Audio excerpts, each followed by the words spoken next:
Max Levchin helped create PayPal, and now, as founder and CEO of Affirm, he's rewriting the rules of consumer finance. His work bridges trust, technology, and transparency in how people spend and borrow. Levchin's story reflects the evolution of fintech itself, from disruption to durability in the global economy.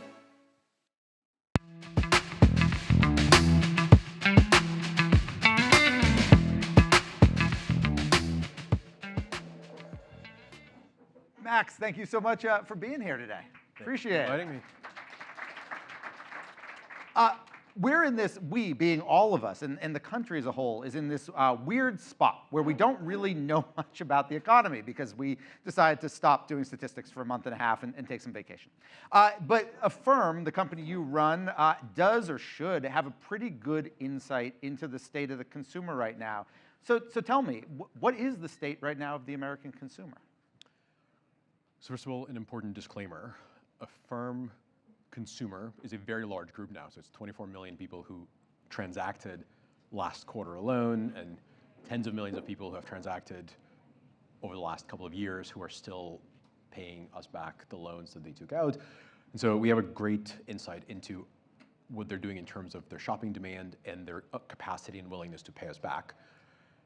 The reason the disclaimer is in order is we are unique among lenders. We don't charge late fees. We don't allow revolving. We have a fairly rigid view of if you're delinquent, you can't use the product again. So it's a very sort of, you behave like an adult and we'll treat you like one. And if you can't play by the rules, we're not interested in transacting with you, which has a little bit of polarizing, from my point of view, a positive selection bias, where people who think that's a great thing, I want to live in the world where I have total transparency into my personal indebtedness, and I know when I'm going to stop paying my bills for whatever thing that I bought. I love that. And people who are like, I hate it, I want to put it all into a bucket and revolve on it and pay forever, lots of interest and late fees are awesome, which is not I don't think anyone wants that. I think they're forced into that. There are many people who sort of say, this will never happen to me. And the convenience of just dropping a plastic and seeing what happens afterwards is actually quite nice, which, I'm not here to tell people how to live their lives. I obviously think the former is a better way, but the consumer that is in the former self-selected category of this more disciplined approach to personal finance, they're doing great. They are paying their bills. So our last quarter, we printed basically the same delinquency rate as we had the one before and the one before and the one before. If you wanted a measure of our point of view on the US economy, you would measure things like approval rates. So people who are, obviously people we lend money to, if you think we're good at underwriting, which we think we are, you would look at how good we are by examining our delinquency rates, which we publish, things like losses, et cetera. All of those stayed completely stable to the prior quarters and to all the sort of forecasts that we publish. If you wanted to ask, like, sure, those are the people you let in. How about the ones you've asked not to come? That would be implicit in the approval rate. If you look at our approval rate, it's basically the same. So even when, say, and granted it was for a fairly short period of time, but even like when SNAP benefits ran out and stuff during the shutdown, you didn't have a lower approval rate because you had more influx of people coming in and trying to use? We did not, but one interesting thing from the Affirm Economics Bureau, which I made that up on the spot, but like we do look at all the macro elements we possibly can get our hands on. We do know enough about our borrowers to know whether they work for the government or not.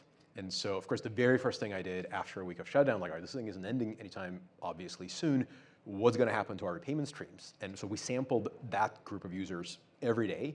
We saw no deterioration of ability or willingness to pay. So their ability to pay the loans that they have from us back did not deteriorate at all. What did change is that group was not a lot, but just enough less interested in shopping.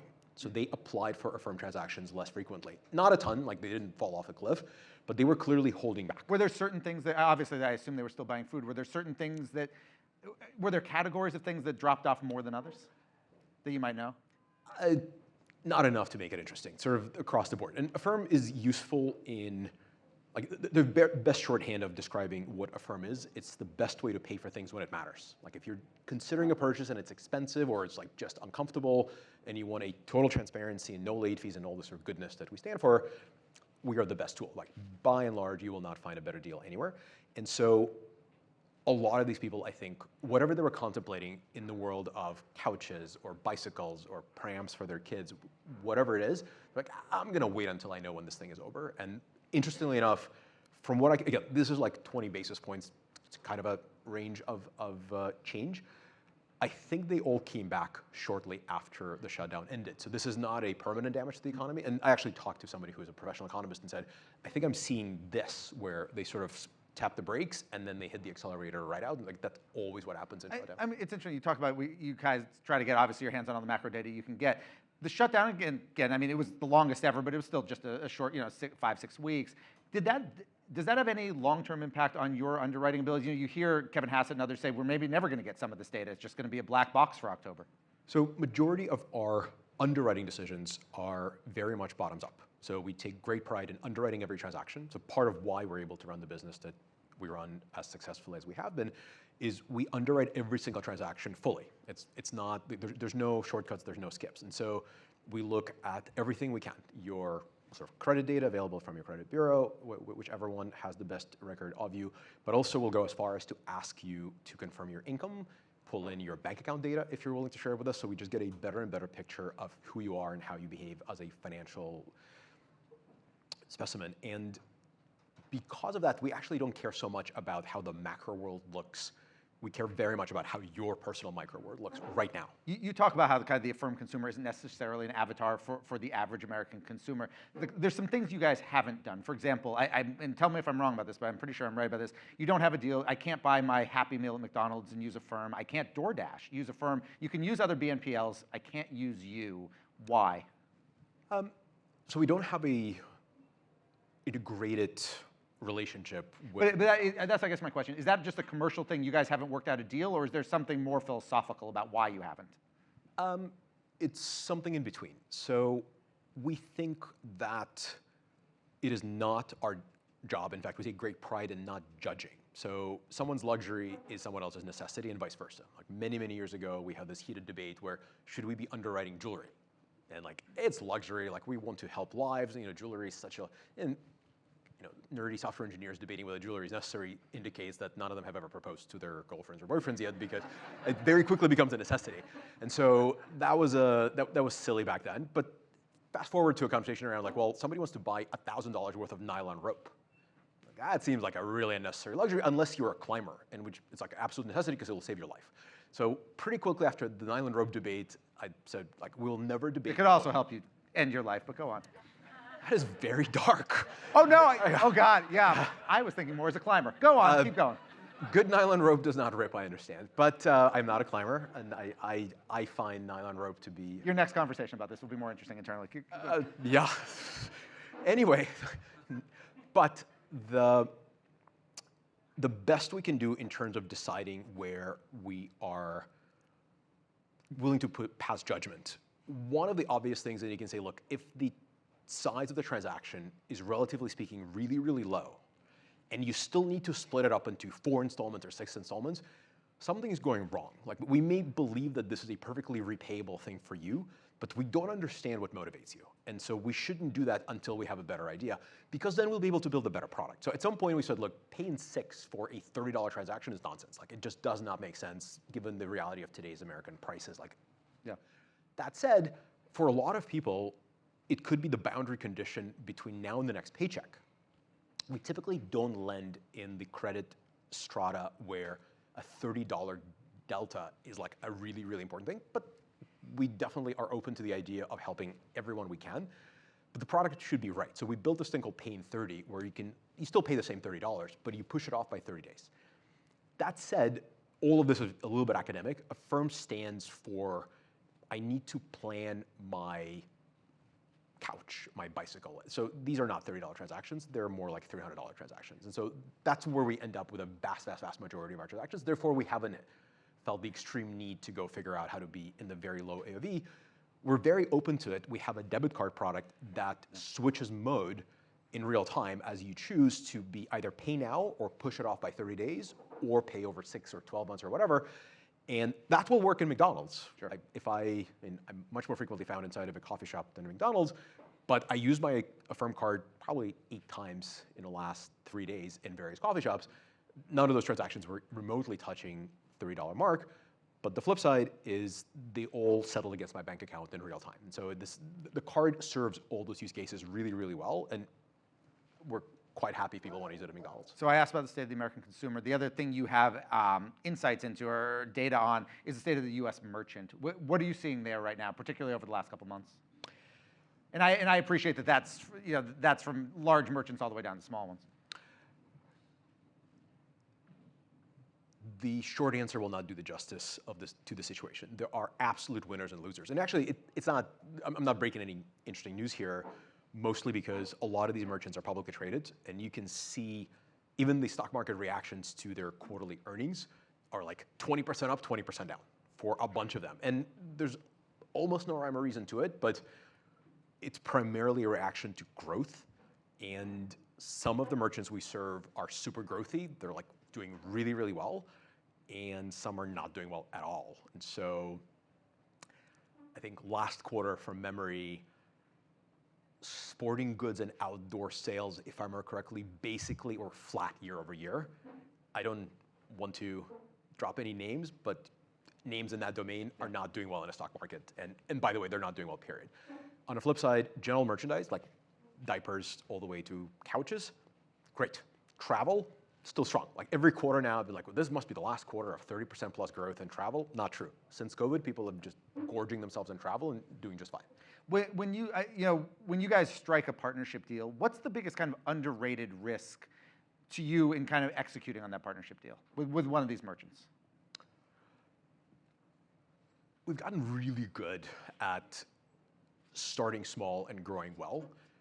The most important kind of activation energy leap forward a merchant has to take is it's some integration. So you're adding our API, you're settling through a completely new settlement pipeline. We have lots of partnerships, so we'll work with you if you're on Stripe, if you're on Adyen, like all the various backend partnerships we have. But at the limit, you're still adding something to your site or your store or whatever the integration is.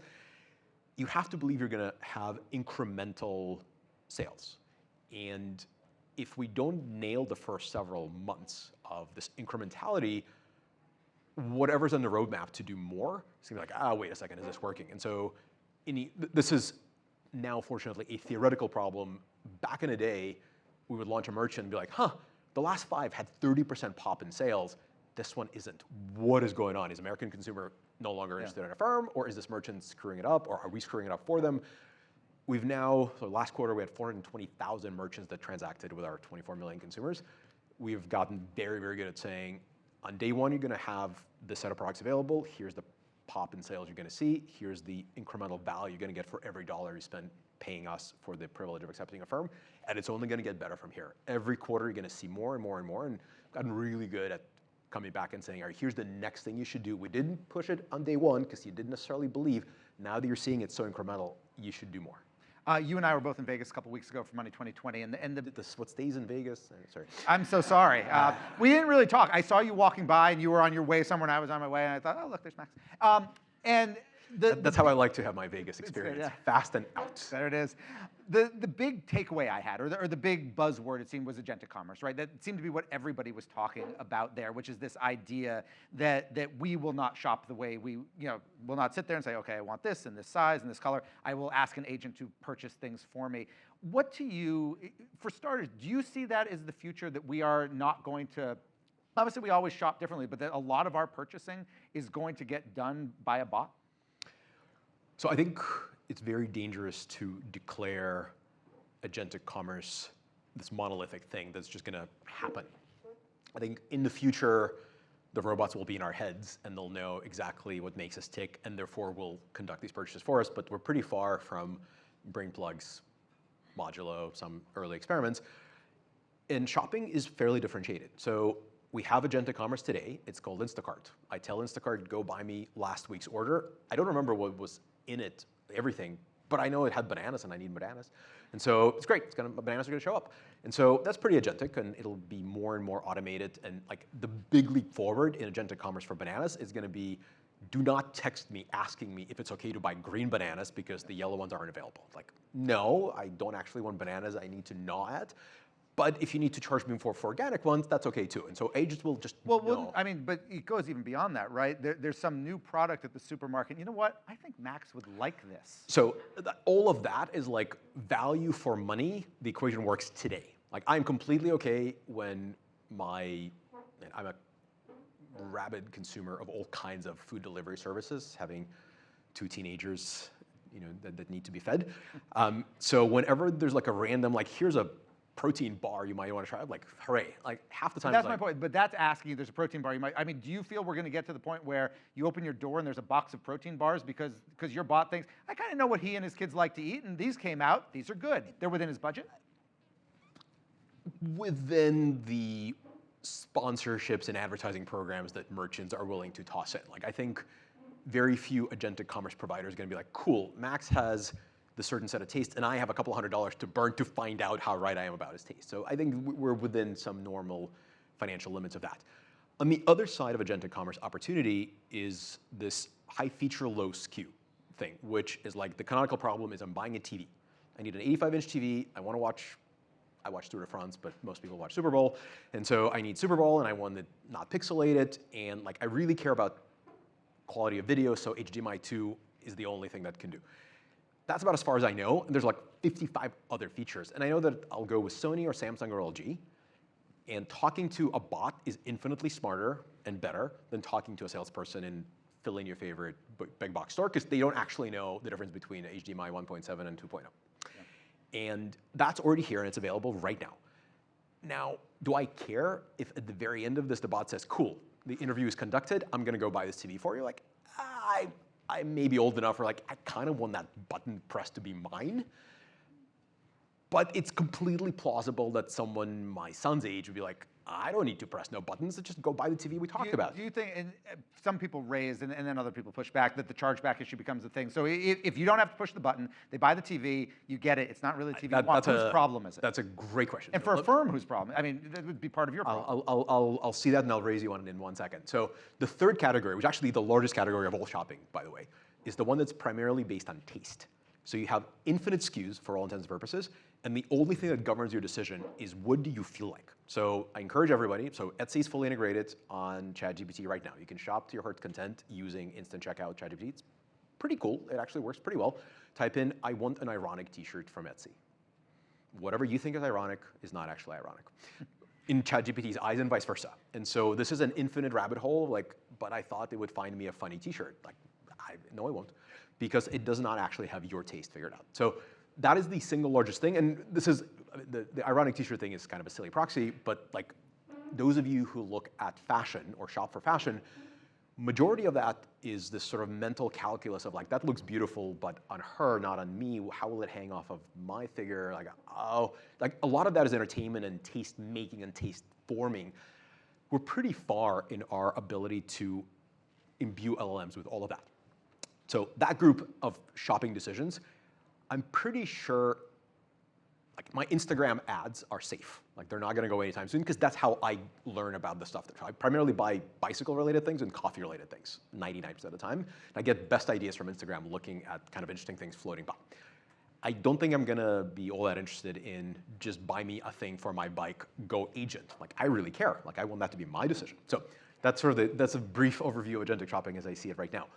The legal and law compliance, regulation compliance in agentic shopping is a fascinating minefield, which no one has ever trawled just yet. And it's coming, and I'm here for it, and we're working very hard to figure out what it means. No one knows the answer. So chargeback is like the least of your concerns. If you're an Affirm customer and you're borrowing, you must look at a thing called truth of lending disclosure, because if we're charging an APR, or if we're not charging— Well, you're right, I need to know what I'm buying, I assume. You need to know what you're buying, but also you need to know what are you getting, what are you paying for it. So if it's a $1,000 couch and you're gonna pay $60 in interest, the government is pretty clear, you should know that it's $60. And with Affirm, it's only going to be $1,060. It could go down if you prepay, so the interest will come out, obviously, but it cannot go up. If you're late, there's no late fees, there's no compounding, so the schedule is fixed, so it's all upfront priced.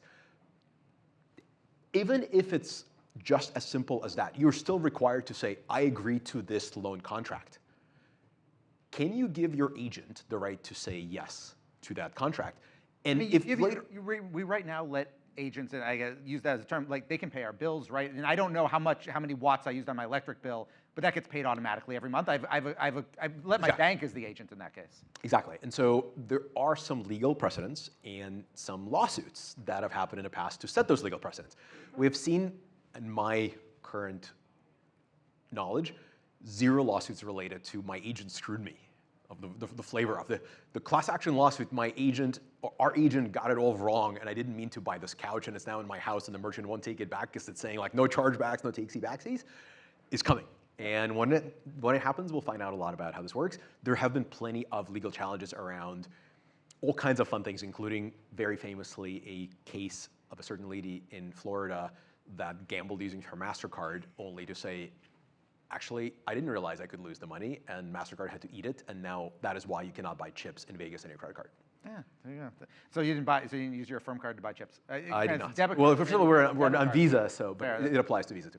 I do not gamble. As a computer scientist and a mathematician, I refuse to gamble. It's against my religion. It's against your religion. A lot of computer scientists have created gambling companies. I'm also completely facetious because earlier you showed the mafia photo. Throw that up. Throw that up for me. Oh, God. That was not. No, you cued that for me. No. Put it back up? There it is. OK. So there's you.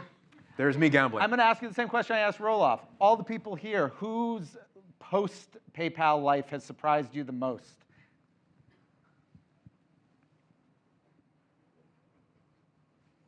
I mean, who's not surprising is the better question. I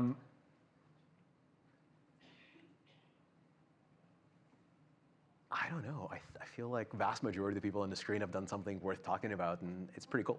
It's as ridiculous as this photo is, by the way, and it's entirely staged, just so if anybody's. Oh yeah, this wasn't a candid just show. We time. Is that what you're saying? It bears saying in today's strange world, and you're like, oh yeah, he's obviously a crazy gambler. That's Ice-T, by the way. Drinks midday and stages his friends in mafioso costumes, because like, why not? But no, so this was entirely staged inside of a place called Cafe Tosca in San Francisco, which is still around. But you can kill it. Thank you. I appreciate that. It's a picture that will not die. The number of people who mail it to me framed saying like, oh my God, I found this amazing photo of you. You should have it. Like, I have it framed 6 times. None are on my wall, and like it's never going to happen. But anyway,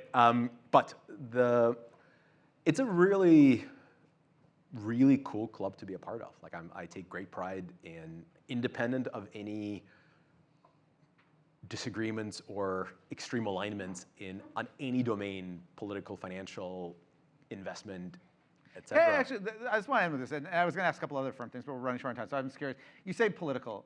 Yeah, we are. Not everybody, but a lot of people in that picture are very loud about their politics in various ways, either literally involved or not, and you're not. But you come from this same group of people. Why not? I don't think it's relevant to what I do for a living, and never has been.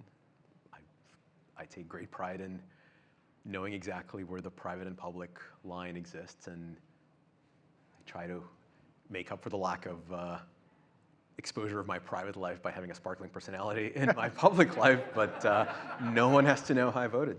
Max, thank you very much. Appreciate the time. Thank you.